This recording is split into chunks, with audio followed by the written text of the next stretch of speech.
मी love marriage केले आहे. सरिता सुंदर, निरागस पण तेवढीच धाडसी आणि हुशार. सरिता आणि रवी यांची घरे अगदी समोरासमोर, पण सरिता ही मराठा आणि रवी ते त्यांच्यापेक्षा कमी जातीचे. तसे रवीचे वागणे आणि राहणे तसेच विचित्र होते. पण म्हणतात ना, दोन भिन्न टोके एकमेकांकडे आकर्षित होतात, तसेच यांचे झाले. 7वी पासूनच सरिता आणि रवी सगळीकडे एकत्रच जाऊ लागले. ती 7वीला आणि रवी 10वीला. रवी तिची वाट बघतच तो पण 3 वर्ष 10वीतच थांबला. त्याचे मित्र असेच बिनकामाचे फिरणारे आणि पडेल ते खाणे, मनात येईल तसे वागणे, कोणते बंधन नव्हते. पण सरिता तर आंधळी झाली होती. त्यांचे वागणे तिला आकर्षक वाटायचे. तो भांडायचा, मारामारी करायचा, यातच तिला त्याची मर्दानगी वाटायची. गल्लीत सरिता सर्वांची लाडकी. सर्व स्पर्धा, घरगुती कामं, दिवाळी फराळ आणि साज सजावटीसाठी हीच पुढे असायची. सर्वांची मर्जी सांभाळून समोरच्याला आवडेल असे तिचे काम असायचे. मापात कधीच पाप व्हायचे नाही. ती 10वीला गेली. रवी पण 10वीमध्येच होता. रवीचे तसे 19-20 वर्षाचा होता. प्रत्येक वर्ग 2-2 वेळा अनुभवला होता. त्याच्या घरी त्याला बंधनात ठेवणारे कोण नव्हते. बाप आपल्याच जगात आणि आई आयुष्याला कंटाळून गेली होती. मुलगा एकच, पण तो असा. त्यांनी सरिताच्या घरातल्यांना सरितासाठी मागणी घातली. प्रत्यक्षात सरिता 15-16 वर्षांची होती आणि रवीची प्रगती त्यांनी त्याच्या लहानपणापासून पाहिली होती. त्यामुळे ते त्यांना मुलगी देणे केवळ अशक्य होते. रवीला जेव्हा माहीत झाले की सरिताच्या घरातले त्यांच्या लग्नाला विरोध करत आहेत, तेव्हा त्याच्या वर्तनाप्रमाणेच त्याला प्रचंड राग आला. रविवार होता, सुट्टीचा दिवस. अभ्यासाच्या वह्या घ्यायच्या आहेत म्हणून तो तिच्या घरी गेला आणि तिला घरातून बाहेरच आणले. आपल्या प्रेमाला हे जग समजून घेणार नाही. तू माझी आहेस आणि तुझ्यासाठी मी जीव देईन. तू आत्ता माझ्यासोबत चल. या वाक्यात सरिताला जग जिंकल्याप्रमाणे झाले आणि ती तशीच घरातून बाहेर पडली. रवी आणि सरिता रवीच्या मावशीकडे गेले. ते गाव थोड्याच अंतरावर होते. थोड्या वेळाने गावात बातमी आली की रवी आणि सरिता लग्न करत आहेत. सरिताच्या घरातल्यांना काहीच समजेना.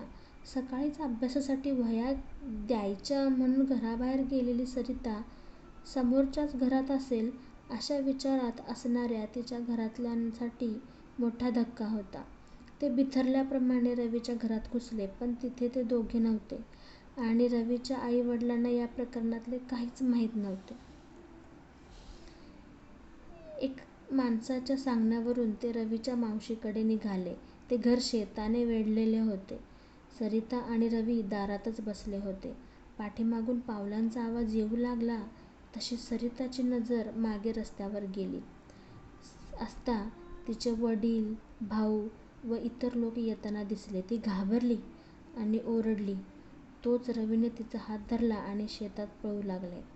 रस्त्याला लागताच रिक्षा करून ते बस स्थानकावर गेले आणि तिथून त्यांनी कोल्हापूर गाठले. कोल्हापूरमध्ये मित्राच्या मदतीने भाड्याचे घर घेऊन संसार उभा केला आणि इथून सुरू झाला लव्ह मॅरेजचा प्रवास, जो खरा आणि वास्तव होता. स्वप्नांच्या दुनियेतून वास्तवात आणणारा. खायला अन्न नाही, कपडे नाहीत, पाणी नाही, पण उमेद होती. सरिताने ओळखीने काम बघितले. रवीचे शिक्षण सरळ नव्हते, वर्तन पण सरळ नव्हते. त्याने साफसफाईचे काम सुरू केले. ती खुश होती कारण तिचा रवी तिच्या जवळ होता. दुसरे काहीच महत्त्वाचे नव्हते. त्याचे विक्षिप्त वागणे तिला कधी-कधी त्रासदायक व्हायचे, पण ती शांत राहायची. 5 वर्षे कसे निघून गेले कळले नाही.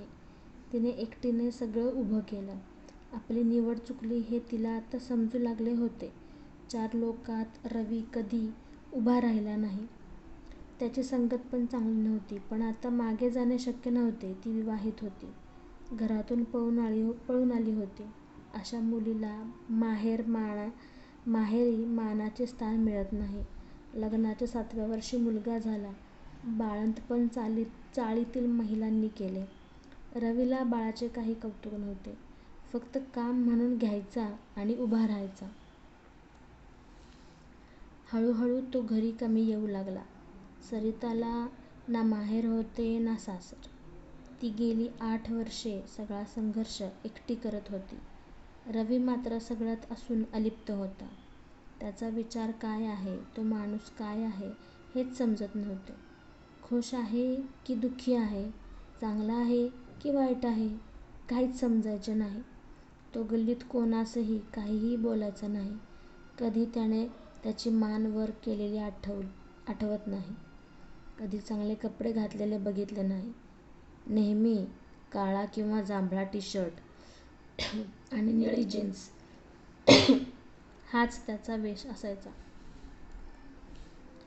एका रात्री बाळा खूप रडू लागले. सरिताला काही समजेना. तिने रवीला उठवले तर तो तिच्यावरच ओरडू लागला. बाळाला हात न लावताच त्याने भांडण सुरू केले. बिछाना विस्कटला आणि आहे तसाच बाहेर निघून गेला. सरिताला मात्र काय सुचेना. ती रडत्या बाळाला घेऊन स्वतःच गप्प बसली. पुढे पुढे त्यांच्यातील विसंवाद जास्त वाढत गेला. सासर आणि माहेर कोणाचा हस्तक्षेप म्हणा किंवा संपर्क काहीच नव्हता. एकदा सरिताचा भाऊ आणि वडील तिला बघून गेले होते, पण एकदाच. रवीच्या आई आणि वडिलांना या सर्व प्रकरणामुळे लोकांनी बरेच दूषणे दिली होती आणि व्यसनामुळे रवीचे वडील वारले आणि आई 4 घरी मागून आपले जीवन जगत होती. सरिता मात्र आपला संघर्ष स्वतः एकटी करत होती. ज्याच्यासाठी सगळं मागं सोडलं तोच सोबत नव्हता. ती खूप विचार करायची. रवीला बोलायची, त्याला विचारायची, पण तो काहीच बोलायचा नाही.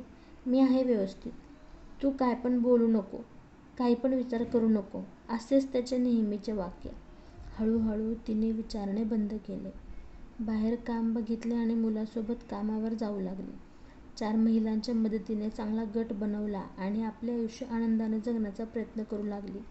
आता जगायचे ते आपल्या बाळासाठी, हेच ध्येय सापडले तिला. पण मन मात्र मरून गेले होते. चेहऱ्यावर हसू आणायचे पण कृत्रिम. काम करायची पण त्यात मन नसायचे. दिसायला सुंदर होती पण ते जाणवत नव्हते. लग्नाला 12 वर्षे झाली. लग्नाचा वाढदिवस करायचा असा विचार तिच्या डोक्यात होता. रविवारच होता. त्या दिवशी रवी पण दुपारी घरी यायचा. तिने चांगले नियोजन केले.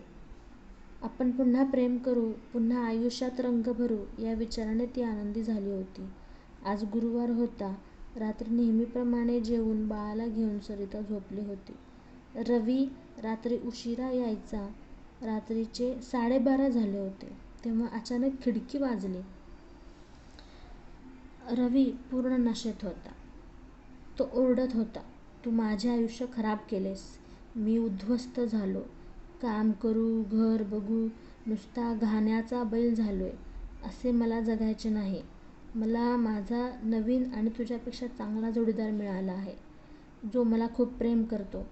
आणि मी जातो. तू मला तुझे तोंड दाखवू नको मला. असे म्हणून तो धडपडत खाली उतरून जाऊ लागला. सरिता धावली. मागे बाळपण रडत उठले. ती त्याच्या पायात पडली. माझी चूक झाली. तुम्ही काही करू नका.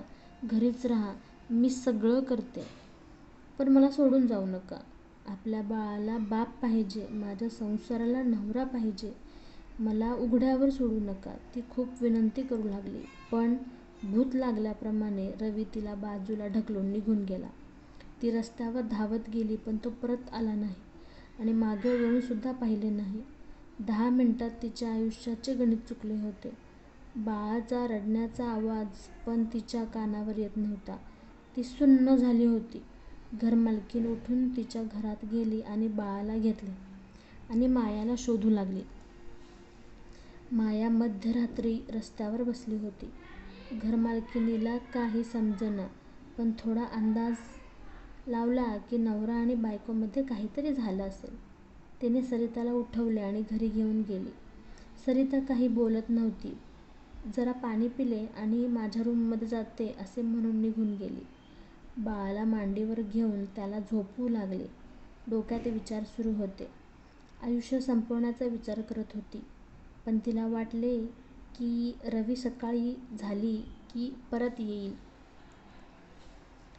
या आशेने ती थोडी शांत झाली. सकाळ झाली. सगळीकडे प्रकाश होता, पण तो सरिताला जाणवत नव्हता. ती कामावर गेली नाही. घरातच रवी येईल आणि मी घरी पाहिजे असा विचार करून ती थांबली. आपला नवरा गावी गेला आहे असेच शेजारी सांगू लागले. 4 दिवस झाला तो आला नाही. तिने त्याचा शोध घेणे सुरू केले. त्याच्या काही मित्रांकडून माहीत झाले की तो एका प्रकरणात होता आणि एका स्त्रीला घेऊन तो गोव्याला कायमचाच राहायला गेला आहे. गेले 2 वर्ष ते लोक एकमेकांच्या संपर्कात आहेत. सरिताचा धीर सुटला. ती सगळं तसंच सोडून तिच्या गावी गेली. घरी सगळं सांगितले. भावाने पोलिसात तक्रार दिली आणि रवीचा शोध सुरू केला, पण काही उपयोग नाही. पोलिसांनी उलट सरितालाच समजावले की गेला तर जाऊ दे, अशी गेलेली सापडत नाहीत. त्याला वाटलं आणि चूक समजली की येईल परत. तुम्ही तुमचे आयुष्य निवांत जगा, पोराकडे लक्ष द्या. सरिता तिच्या माहेरी आली. रोज अनेक लोक तिला भेटायला येऊ लागले आणि एकच प्रश्न प्रत्येकजण विचारायचे. अगं, तू लव्ह मॅरेज केलेस ना?